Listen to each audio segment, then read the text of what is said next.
Shout out to LFOD Radio. We in the building. LFOD Radio. LFOD Radio. Live Free or Die Radio on 91.5. LFOD Radio. Oh. You are now tuned in to LFOD Radio. I am your host, Uncle Sam, coming at you from Atlanta, Georgia right now. As you may or may not know, I've been on this little road trip, traveling around the country, connecting with artists who have been recommended to us by y'all, by our existing audience, network, family, friends, etc. So when you see us post anywhere, tag your favorite artist in blank, we're actually reaching out to those guys and chopping it up with them. So shout out to everyone that's participated in that. We've managed to link with quite a few artists so far in D.C., Philly, a bunch in Atlanta yesterday, on my way to Charlotte this weekend to plug in with a few more that I'm really excited about. But this episode, we're actually going to rewind a bit, and y'all may be familiar with Nightworks. If you are not familiar with Nightworks, you can check them out at Nightworks Show, and they are, I would say, they are a premier destination for producers nationally, internationally, and a very prosperous home for the New England beat scene. So shout out to the guys at Nightworks. We've been linking up with them for a while now, and recently we started interviewing the artists that they were bringing in for these showcases that they do. We were at the 2-year anniversary on December 7th, 2019, and we chopped it up with a bunch of artists there, and we're going to present to you now, through the magic of technology, our interview with Obuxum and with Daedelus. Two names who you may be familiar with if you're heavy on the beat scene, and if you're not, two names that you're about to get familiar with. Would definitely recommend checking out their music as well, and stay tuned for the newest Nightworks. Season 3 is going to be kicking off this spring. Once again, at Nightworks Show is the best way to follow along with them. We'll be sharing the flyers as well. I got to do my whole intro here, my normal one. Let me snap back, pretend I'm in Boston. If you're a broadcast listener, you can hear past episodes on Apple, Spotify, iHeartRadio, Google Play, Stitcher, LFODradio.com, or pretty much any other podcast. If you're listening on one of those already and you have not hit the subscribe button, I would definitely do that. That way you can get new episodes right away. Otherwise, and maybe as well, you'll want to follow us at LFOD Radio on everything, or LFOD Life on Facebook. That way you'll see links to not only those episodes when they come out, but other pieces of content. For example, we just dropped our LFOD mix with Durkin, and we are sharing the Mixcloud link as well, which you might not have found through the podcast. So definitely tune in, and you can follow along on this road trip and let us know if there's anyone you would like us to talk to on our way. We got to shout out all our patrons. Thank y'all for rocking with us, and big shout out to the crew back home. Shout out to Thomas for getting all this edited. I'm sending him files from around the country. He's putting it together. Shout out to A-Ball holding it down. He's broadcasting live every Tuesday night at 9 p.m. on 91.5 FM if you want to catch these there. And he'll be out and about hitting shows. Oh, we got some tickets to give away too. If y'all want to go to Sango, or if you want to go to this Griselda show, hit us up at LFOD Radio. Just tweet us, say, hey, I want tickets. And we'll see. We'll give them to somebody. So that's about it. Without any further ado, we're going to get into these interviews I prefer to call them conversations. Up first, we have Obuxum. You're tuned in to LFOD Radio. Hi, my name is Obuxum. I'm a music producer and sound designer from Toronto. Yeah, thank you for having me. Oh yeah, Kadeem. So you were who he was making the Canadian jokes about. Pardon? Kadeem was making Canadian jokes. That was you. Oh yeah, it's terrible. I wasn't here for that. Oh, I'm sorry. I wasn't here for that. But yeah, there's a lot of Canadian jokes. It's an igloo and what else do Americans say about Canada? I don't hear too many of them. Yeah, it's just very cold. Yeah. Well, either way, I liked your set a lot. I was saying to my buddy, it was refreshing to see the Ableton. Right. Not that there's anything wrong with the 404, but it seems like everyone's using one these days. Yeah, I feel like the 404, I mean, I can't really speak too much on the 404 because I've never really used it, but I feel like with Ableton is so like limitless, so you can practically do whatever you want, control it in like so many different ways, and the littlest details you can control that. So for me, like that's really important when I'm performing live. Like I need to be able to control like every aspect of what I'm playing. Have you been on the Ableton most of the time, or did you? Yeah, I've been making music in Ableton for probably I think like 3 years, and also performing in it. I started off in this program called Reason. Yeah. But I felt like the sounds are great, the layout is great, but I just didn't feel like it was giving me the performance vibe. And at that time I was like, yeah, I want to be able to perform and find a software where I can integrate like my live performance and also like my actual work. Yeah. I feel like Ableton just combines both the worlds for me. Yeah. Yeah.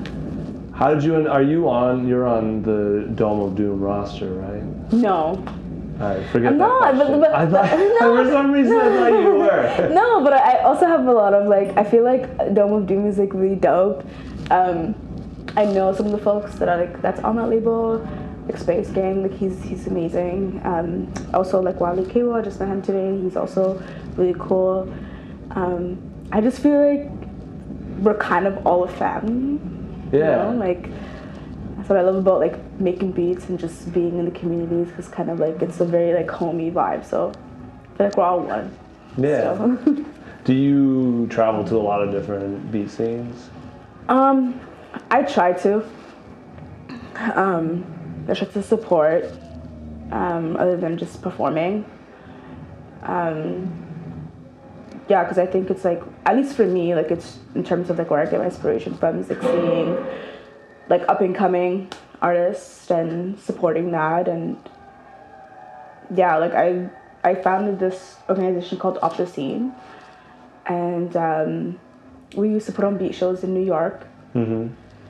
And it was beautiful. I feel like from the curational aspect and being involved in that, and like I was just like introduced so much talent. Also like shout out to Moon Lady, but yeah, she also definitely like helped me in that regard in terms of like introducing me to like new artists that's from like Long Island. I feel like New York is kind of bizarre because of the boroughs and folks don't really know how to connect. They're each their own world. Yeah, they're each their own worlds, but it's beautiful when you're able Yeah. to bring them all together in one space. It's hard. There's literally 8 million people in Yeah, the city. it is, but like just imagine like just picking like different artists from like Long Island, Staten Island, and Bronx, whatever. Like it's just so beautiful, and I feel like with Off the Scene we're able to do that. Are you guys Yeah. doing anything now with Off the Scene? No, I'm actually not affiliated with it anymore. Oh, okay. But that was just like my quick glimpse in terms of like just being a curator and just being introduced to like a new world, because I'm from Canada, right? So being in New York, it really like, and seeing like the artists and stuff, I was just like, yo, this is insane. Like these are also like my peers and my colleagues and stuff, but seeing them like perform and in their element is so beautiful and very inspiring. So Always. This is something that's meant to be experienced live, I think. yeah, and like even being in Boston, like with Wiley Cable, like his energy was so electric, and then same with a headliner, like it was amazing. Daedelus, yeah, like it was amazing.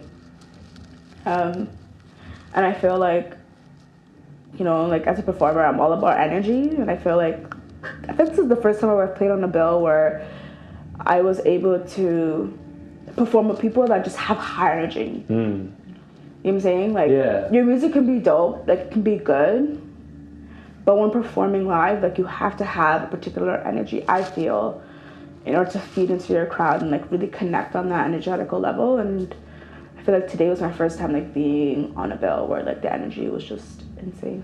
I liked how you were kind of like summoning us to get into it. You're constantly, they can't see me behind the camera, but you're constantly like, come on, here it comes.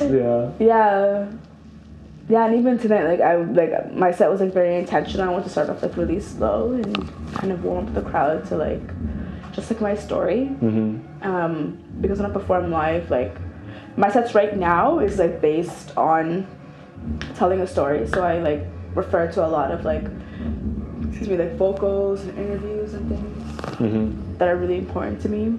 Talking about art. And I caught one line. I want to make sure I got it right. I think it said, "The only difference between women of color is opportunity." Was that the line? Yeah, the only thing that separates, you know, women of color from anything else is opportunity.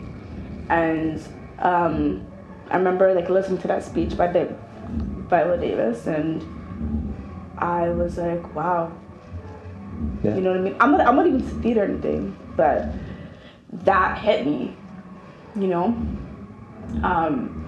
And as a performer and performing live and being a producer and being in this world,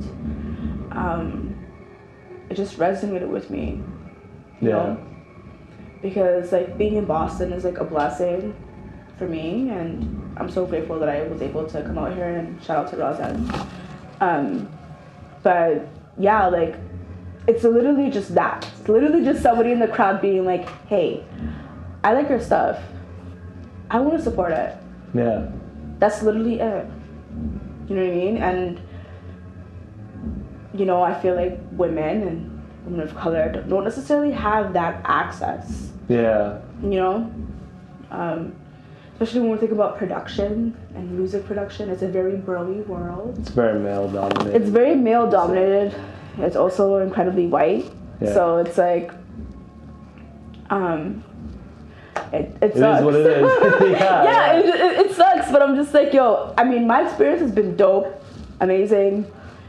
And I'm thankful and I'm lucky for that. And you know what I mean? That's why I honor like the communities that are part of beat scene and that I'm a part of. And even if I don't know the beat scenes, like I would love to be a part of it.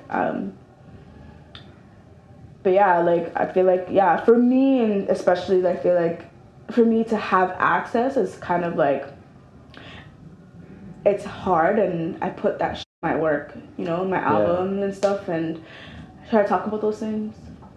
My music is very political. Okay. Well, it can be very political. I don't mean it to be political, but it's kind of like, I'm feeling something right now. I want to create this. I want to create something based off of this feeling. Yeah. I've been kind of feeling lately like everything's political. Everything, like, right? Even not being political is a political decision. like breathing is political. Yeah. You get what I'm saying? Like it's insane. So I don't know. I've just been feeling very overwhelmed. So when I created Rebirth, that's your new record? Yeah, my new record. I was just like, the concept came to me first. And like I was just feeling a lot and just creating music and stuff, and then I was able to really contextualize my music and really put it into a record. And that concept was just like, okay, you know what, like I'm being reborn again, and I'm being reborn again through my art. I'm just starting out, so I really wanted like folks to just grow with me. Was that record written during the birth or after the birth? It was written during the birth. I don't even know. So like, it was like my track listings and everything, like it was so bizarre. Because I feel like I was like tapping into like an unconscious level that I wasn't familiar with. You get what I'm saying? And like I just made it and I titled it. Like right after I made it, I didn't even think about it. And then like I was able to like put it together, and I was like, yo, is this me? Yeah, like when I put it out, I was like, wow, like this record is like the things I was talking about, I was going through, but it didn't mean anything to me, like immensely to me, but I didn't really experience it until after I released it. That's wild. Which is insane. It was like I was talking to my future self in my album, and I feel like that was like, for me, I was like, wow, like this is why like I value art so much, is because I feel like, you know, if you're an artist, like you're able to tap into like a space where like you're tapping into your unconscious level, subconscious level, and I feel like it's important to utilize that in that moment when you're experiencing it. When you're really grooving, you're just, you can't explain it to no, and like that's the thing, like you're tapping in. You get what I'm saying? Like when you're grooving and you're in that mode and you're just vibing and your body is just moving, like capitalize on that. You don't have to release it, but definitely capitalize on it and expand on it within that moment. I hate to like pitch at you while you're here, but I would definitely recommend you watch or listen to the Daedelus interview when we dropped it. Okay. We were talking about like, it's cool to hear the same themes come up conversation by conversation with you guys, even though you don't like probably know each other personally. No, yeah. So it's very cool. So you've got Rebirth out. Are you, like, what's the biggest change since the birth, or the rebirth, I guess? I feel like the biggest change for me is, it's kind of hard to pinpoint it exactly. But in terms of my art and where I see myself going, is now I'm just like, it's either I do this fully, which I've been doing it fully, and I'm gonna go harder, or I don't. Okay. So after I dropped that record, I was like, you know what? Like, I'm all about growth.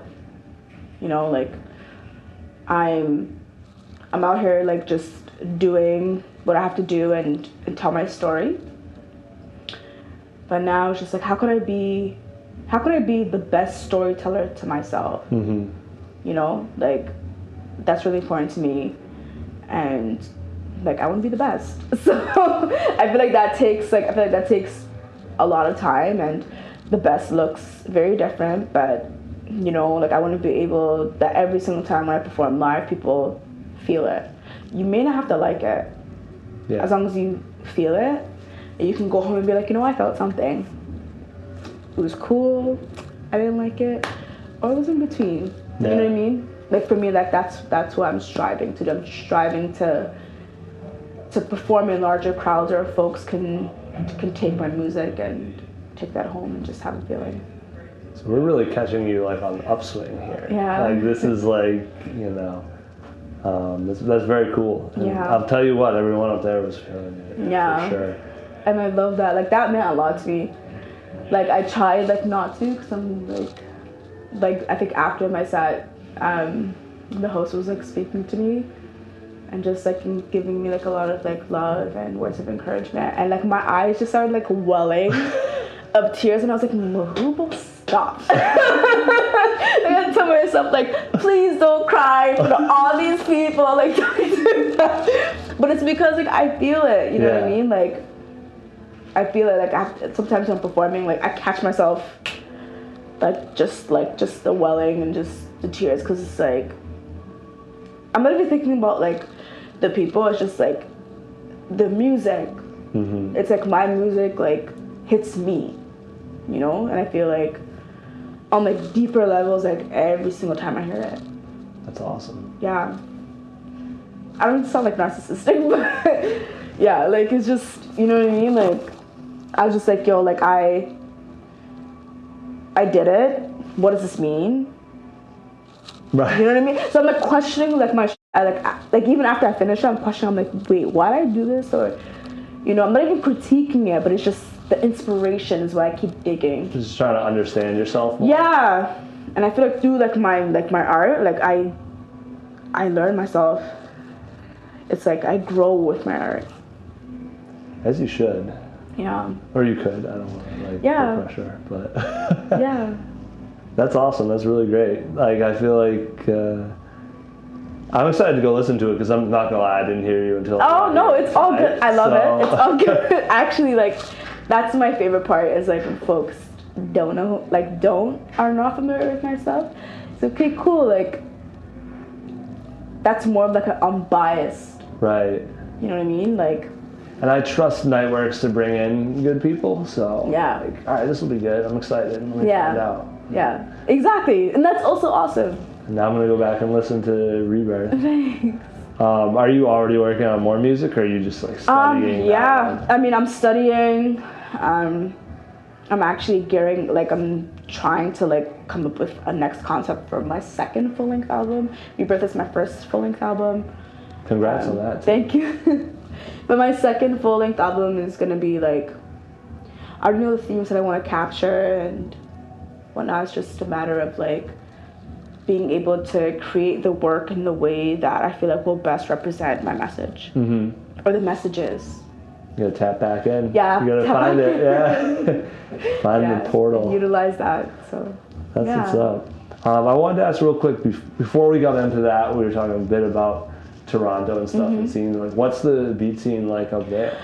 Okay, so our beat scene is like it's interesting. So actually like how I even got into this there's this collective called The Build and they do like live documentation and videography and photography and basically they invite producers to come into this record store called Cosmos that happens once a month and it's a private thing. It's like really small, and like producers and beat makers from Toronto or wherever will come through and like perform live, and they'll be documents that are known to be available strictly on YouTube.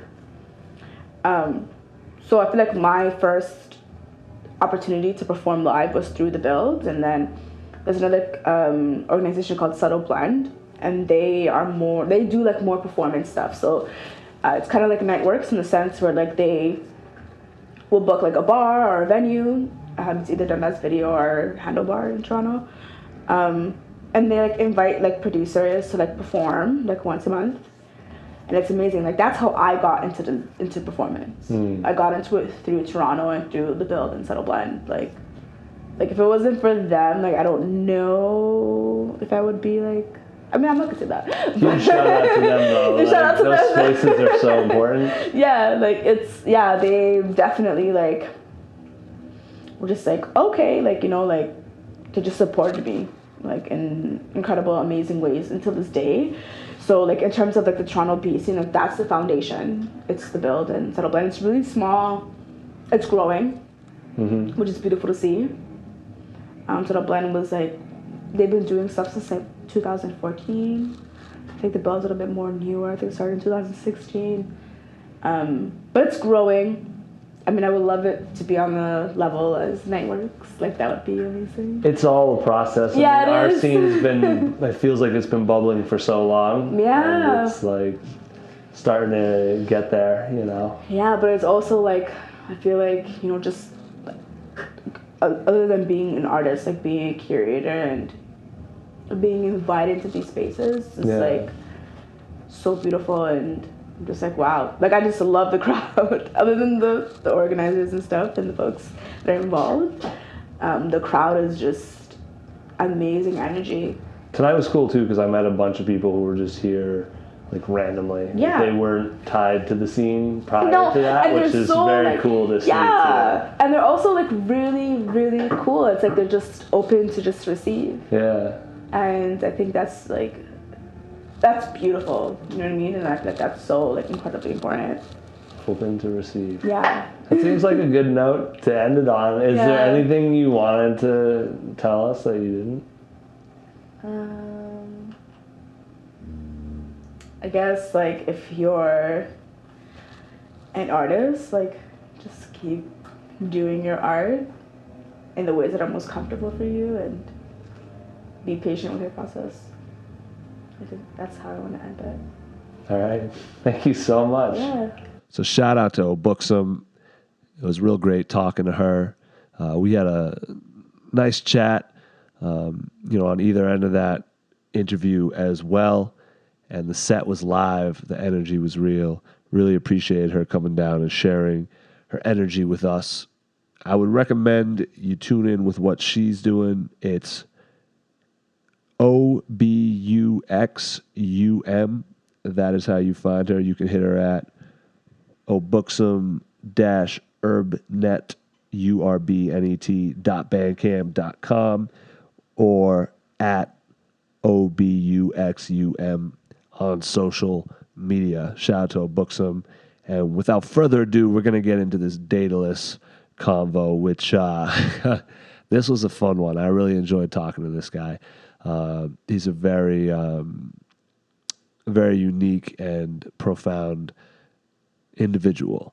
And I really appreciate his perspective and taking the time to share it with all of us. So, Daedalus, you're tuned into LFOD Radio. My name is Alfred Darlington, and I go by Daedalus.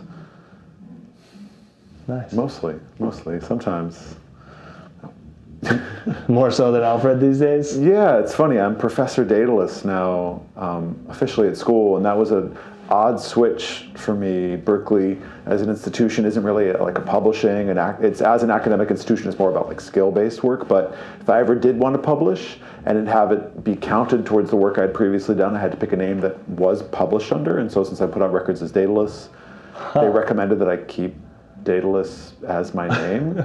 So although I've been known as Daedalus professionally, on stages for a while, it's strange to walk off stage and still be that thing. Yeah. It was always an aspirational name anyways. It wasn't ever the thing I was. It was just this thing that existed a little outside of myself.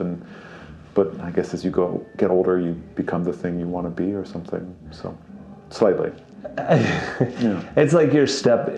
Did you used to not, as an artist, did you have an on and off switch before? No, never. That's the reason, the aspirational nature of it. It was something that I could look towards and kind of be about. I don't know if I gave myself permission to always be creative. I come from a background not of profound creativity. It isn't like my family or a bunch of musicians. Okay. Creative people given, granted, but in the kind of way that wasn't sound-based, and so I don't always understand, especially to be out loud and to be performative wasn't. I had my issues with that, but I think over time you get either more mellow in your skin, or you just start to care less, or some mix of just being on the wave. Yeah. That you kind of, in some ways, my offering now is a lot more on my skin than it used to be.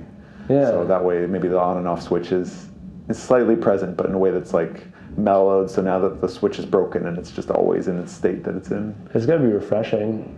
I mean, it's all a lot at the same time. But Totally. And so much about the way it's witnessed. You oftentimes performing, people want to see you succeed, right? They want to see you, they want to cheer it, they want to have a good time. They're out looking for that, right? They're seeking that. And so the only time you can mess it up is when you are basically a contrarian. You can either be a resolute, resounding unity gain of goodness, or you can kind of somehow postulate something that is against. Okay. I'm really all for being for, but I like profound freedom too, and sometimes I guess that breaks people's conception of what their freedom is when you intersect it with hey, all this choice, and we're gonna do it all, and some people I guess feel uncomfortable with that amount. There's a lot of options. It gets overwhelming. But entropy is, I know it's an overused term, but it's all over the place, and it's it's tearing our atoms apart at any given moment. So let's just be good. Yeah. I'm with that 100%. But it's almost like, I know if you truly become Daedalus full time, then it's you, so you can't mess it up, because as long as you're you. Totally. Yeah, but I also I kind of think if you do something perfectly, you should stop doing it. Yeah.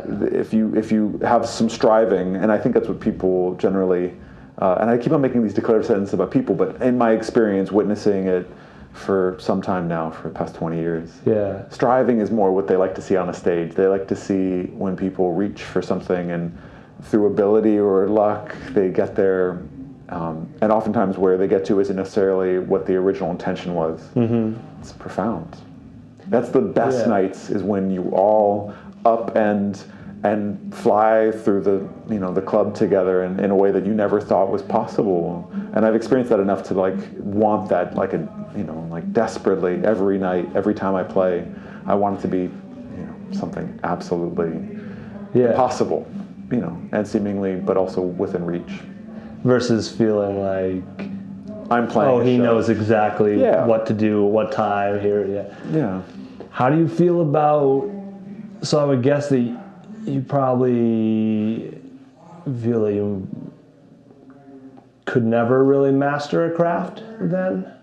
Yeah. No. You glance into it. You have graceful moments that are full of.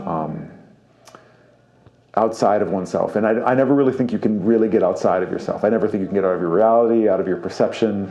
You can just borrow into others, but it's still through your lenses. But that being said, I think just by lucky, dumb coincidence, at times we blunder into enlightenment. The brief flashes, we get it, we receive it, we transmit it wherever, all over the place all at once. The alpha and the omega, or whatever those kind of phrases are. Yeah. But then it's over usually just as fast as you were there. But the only thing about it, though, music is this incredible time machine. Yes. It allows you to travel back in time through things like nostalgia, or just the presence of memory, sense memory, or it allows you to fast forward time and make things timeless. And all these are words we use as descriptors. We use them very lightly, right? Something's a timeless piece, but also quite literally, when you were in that flow, flux moment of just in sound, sometimes truly nothing is occurring, or nothing has ever happened, or you're just so adrift. And so I think when you combine profound experiences with profound sound experiences, you can have long moments in that very graceful place. I don't necessarily believe time is real anyway. It's very much a construct. But I felt like you would you know where I'm coming from with that. Yeah. And that's, I think, with music, that definitely shows the stuff that stands the test of time is really a testament to, Well, sound is a temporal art. So on the macro, it's, experiences that shift culture, in ways that a lot of other art forms aren't capable of. And in the micro, it's just it's messing with our mitochondria. It's moving around our tiny bones in our body. It's doing those things. It's vibration more than anything else that we interact with, I think. But it's vibration we've decided means something, which is weird, because there's all kinds of other vibration going on that we haven't given emotions to. And yet here's these, we've ascribed certain ideas to these other ones that are in our perception in those ways. Do you think it's almost a higher form of communication in ways? I wouldn't necessarily say higher or lower, but it is, at least in our brain chemistry, our brain biology, it's closer to our automatic functions. It lives in the brain, towards the brainstem, is where music tends to rest. And people, obviously, it moves around. It's not a hard science about where the brain decides to go, but generally speaking, it's in that development area, and so it's closer to, really delicate, necessary to live functions. So if you want to believe in evolution in that sense, we basically got stomachs and some of our nervous system, and we started to hear things as music, maybe even before we fully developed our idea of language, because that seems to live in in more developed parts of the brain, or more recently developed parts of the brain. So it's kind of fascinating. Why would biology, maybe it's arbitrary, but what if it wasn't? What if it was profoundly centered in that place that is near the inhalation of breath and the exhalation of, That's interesting, because usually you think of the quote unquote arts as something that came along later. Civilization developed. It's more of a societal thing. Yeah. But no, maybe the way we've practiced music has evolved and changed, but maybe just music itself, or the way we perceive sound as music, through our ears, through our body, has something much more to do with keeping us alive and cognizant. I think there's a lot of people who would probably say music has kept them alive. I would in agree more too. ways than one. And again, it might just be a turn of a phrase for many people, but I think a lot of people like blunder into the profound. You know, we're constantly using words that are metaphors for ideas, and in many ways, you know, it's just like kind of like paper money versus something of value. It's like they're it's like ruins and symbols and you know, like Egyptian hieroglyphics compared to what the meaning is, but the meaning in some ways can be hijacked and become even more powerful for it.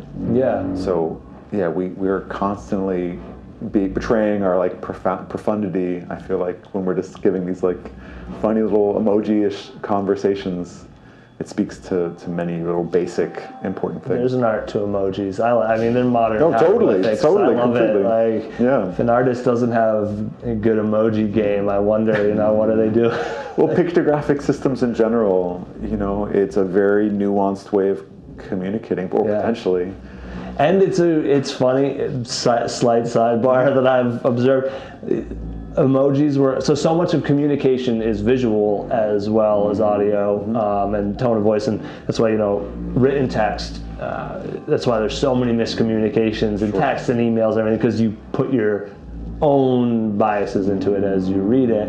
We had such a golden opportunity to use these emojis, and the phone companies don't have the same one. So I have an Android, and I send one that very clearly to me means something, and then on the other end, it means the opposite.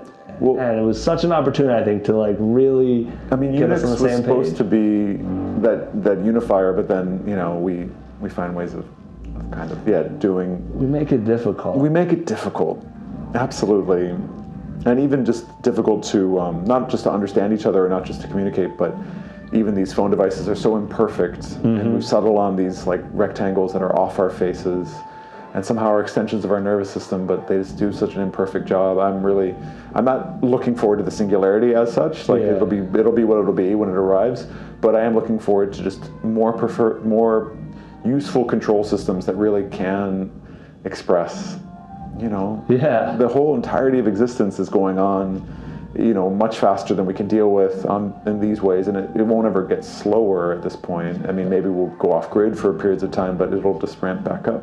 Yeah. And just be really nice to see people get it right. Like you said. I like that we're gonna see it. Yeah. Well, we'll feel it more than anything else. It might be really subtle at first, but there'll be some aspect where somebody's hacked our sensory organs to make it feel more real, more profound, and then we'll know that we're getting close, right?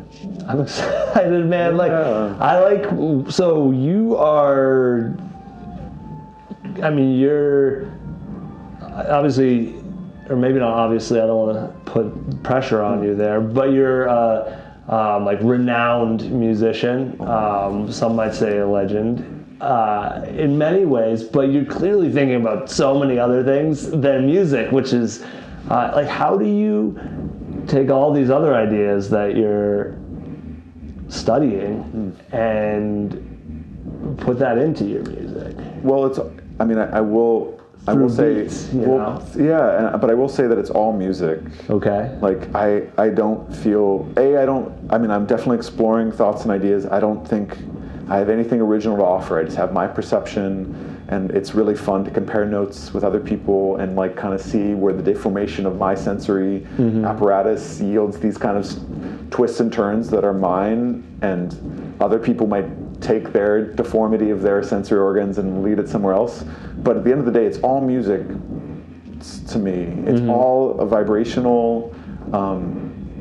There's so many fundamentals of the physics of sound that I just find resonate with me so deeply, and I don't use resonate in a light fashion. I don't use it, you know, not as a pun, but as a true, profound truth. And so when I really allowed myself to kind of, to let it be sound material, the world started to make a lot more sense. Okay. The arbitrary nature of cruelty or of joys that would come to me in my life when I started to see it more as the longer song playing, or the big sound piece, or the what we're allowed to see versus what are subharmonic or above the nature of our listening, and let the metaphor be the sound. Okay. I started to get more enjoyment out of life, delight in the kind of the novelty of this song that's playing. Yeah. It's beautiful. No, thanks. Were you like, so would you can say that you're something of a truth seeker, and you were looking for that, and that led you to music, or? No, it was always music, and I was trying to figure out why it was always music. Okay. That was one thing, but then later on, absolutely, there was some things that intersected my life, tragedy and certain kinds of loss or gain, that I didn't know I didn't have a framework, I didn't have tradition. And a lot of times I feel like in ancient culture, and I know this is slightly controversial, but in a lot of ancient texts and tomes, the deities never appeared in our sight, they always were by sound. Okay. Right, and then it was only in the Renaissance that we start to depict, a god or the god or, these things. And over time, it became more of these visual representations of like the bearded dude as like, the entity or whatever. And it's like, well, this speaks to a lot of maybe, the certain kind of patriarchy really doing its thing, kicking into high gear, and like the kind of concentration of wealth among a few people, and the kind of way power was kind of apprehended from, matriarchal societies and indigenous traditions and cultures. I mean, that was like a huge moment, supposedly, of the kind of heightening of thought, the Enlightenment, but actually in many ways just the concentration of it into Western forms. And so suddenly you take this profound religion and you start boxing it up in versions that are very visual and rather than auditory, as if maybe the auditory would have been a tattletale for this truth. And so just kind of that stuff really started to hit me when I had to start dealing with tragedy and looking for frameworks that had existed and just finding them lacking.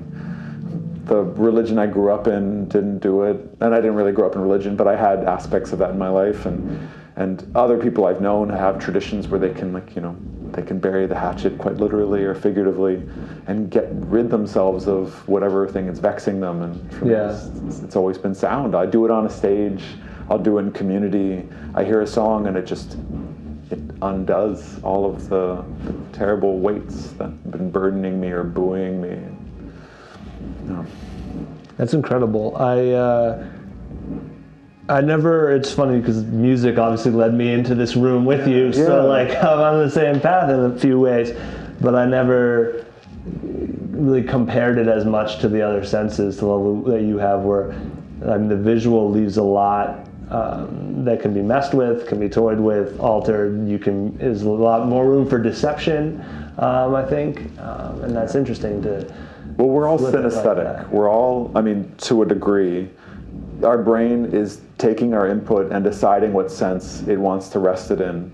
But up until we're 1 year old, we're largely synesthetic mishmash, where we'll see something and you'll watch a baby react as if they heard a loud sound, or indeed like touch will become this whole like almost like a burning flame of different senses firing off in the brain of an infant.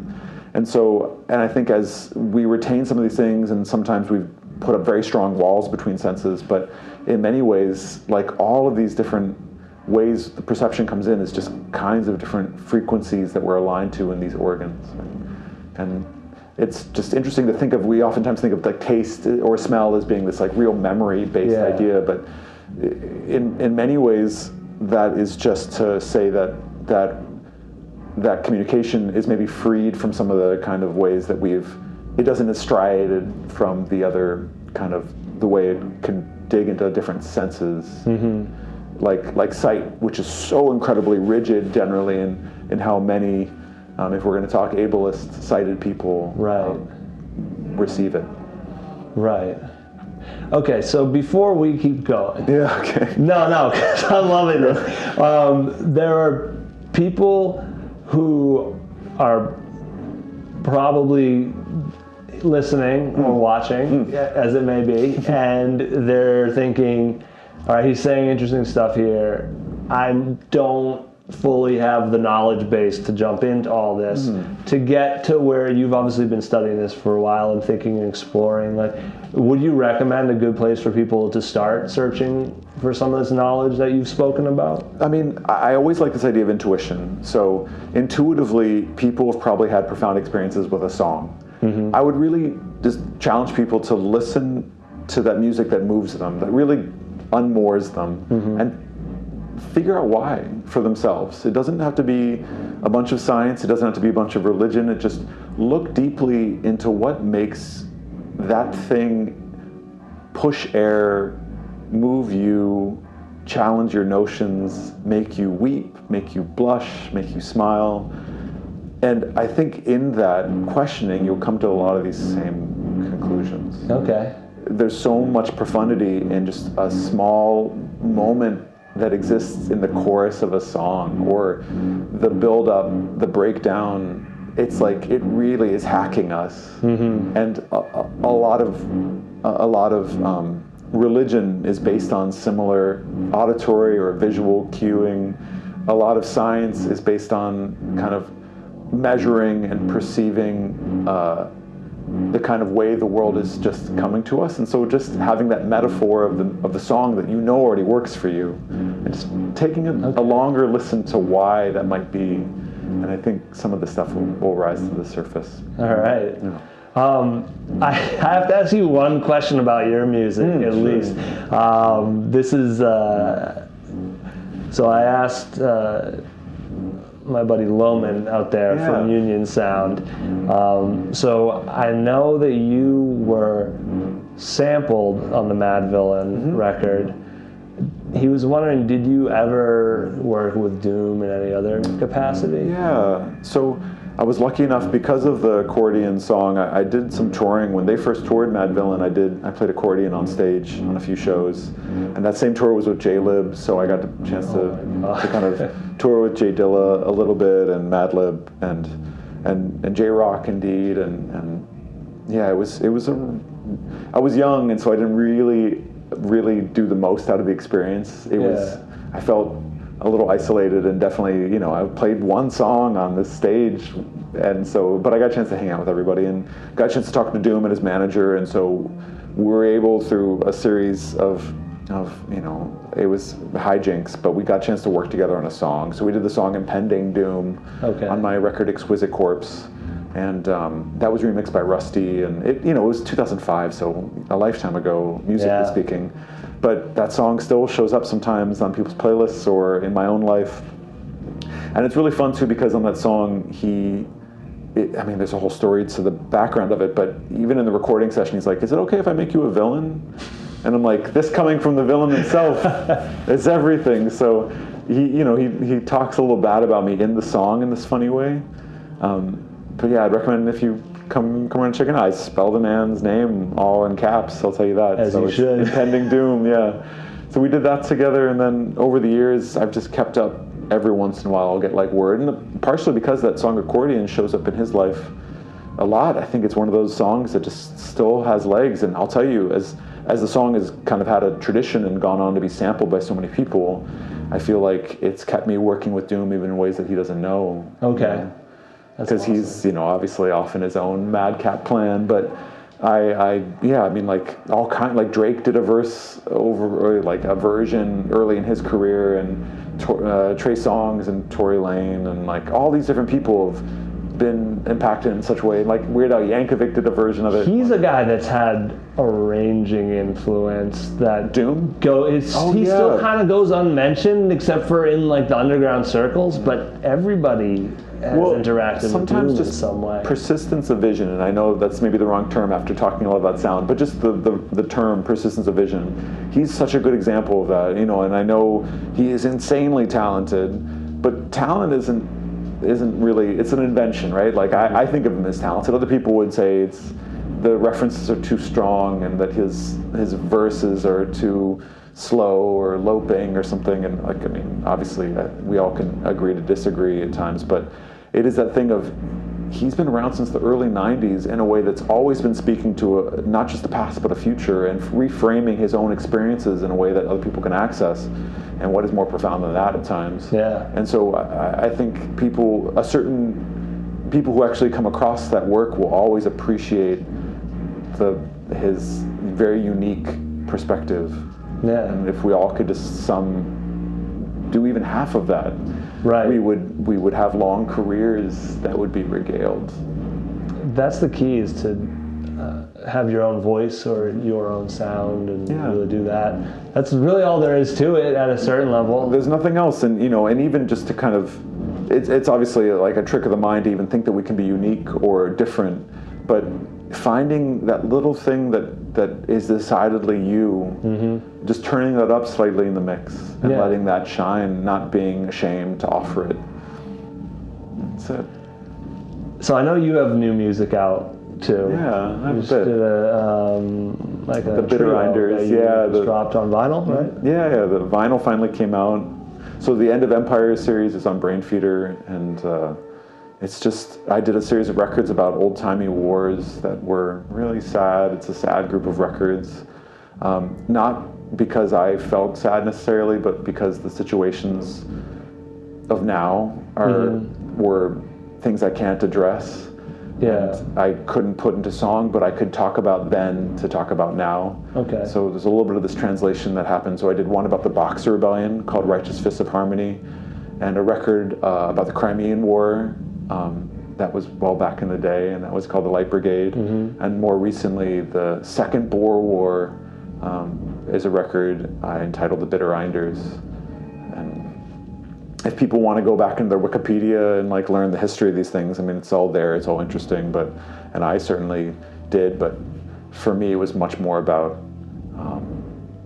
telling the tale of sometimes the loser rather than the victor, and kind of giving word and name to the mysticism that both brought maybe downfall, but also I just found so enlightening. There's so much. There's just, history offers us so many clues. I am terrible. My mind does not hold on to facts and figures. Like I have to either write things down. I have a lot of dyslexia, and it causes me to jump around on a page, but also in my mind, like, just not know where to file things. Yeah. And I think having that for this long while has allowed me to maybe look at history as not being so much, not even a construct or a timeline, but much more of this arbitrary set of facts and figures that seem to exist at all times. Yeah. And we kind of have access to that, like just, touching nodes on a string. I feel like that's a big part of like what humans are, is a shared history and shared knowledge, and we're just piling it up, and sometimes unfortunately we burn the library down and have to start over. But there's an aspect of simultaneous invention and zeitgeist and these other kind of these weird psychic phenomena that we just kind of tend to invent at the same time, and we tend to think the same things, and culturally we allow these moments that seem to be preposterous even a few years earlier or a few years later, but in those moments there's just group hysteria. It's like, how is it even possible that we all could be on the same page? So there's something more to it. I was trying to tell someone this the other day. Someone said they're talking about like they had an idea and like protecting your ideas, and I was like, no one has ideas. What do you mean? It's like they exist. That's like the biggest folly out there, is that you can have one and that it's special and unique to you. It's a great fallacy, though. I mean, we've been sold it. I sometimes think the branding and reselling of cool is such an incredible invention of the 20th century, maybe more powerful than the atom bomb. Is we decided and found out ways to take the things that we should be celebrating in others, and we made them a commodity to be bought and sold by a few, or to be, profited from by a few. And I think it's just so profoundly changed culture that we just can't even conceive of an era where the cool and the desired and the affluent conspicuous consumption wasn't the forefront of our society. In fact, the drivers of our economies are all based in this notion of consumption, and it's destroying our planet, and it's killing us, and we're so indebted to it. And it was all because somebody thought something else was cool and that how to best sell it to somebody else. I've never thought about that. So you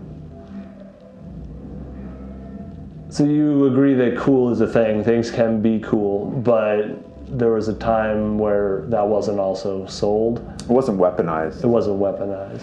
It's like there's opium and then there's heroin. Okay. Maybe this is a tangent, but I just No, psychically I find it so interesting that especially with musical culture, it's, rather than we have this idea that everyone demonstrably knows what's good or bad, and of course it's like completely false, or it's like such a fallacy in itself. But we've made these like clear distinctions in ways that make it so some things are, that rather than be celebrating the just act of creativity and everyone's individual offering, it's much more striated into the ones who do and the ones who don't, and just these crazy gates that we've put up. It's interesting too because it hasn't been necessarily weaponized by the cool people.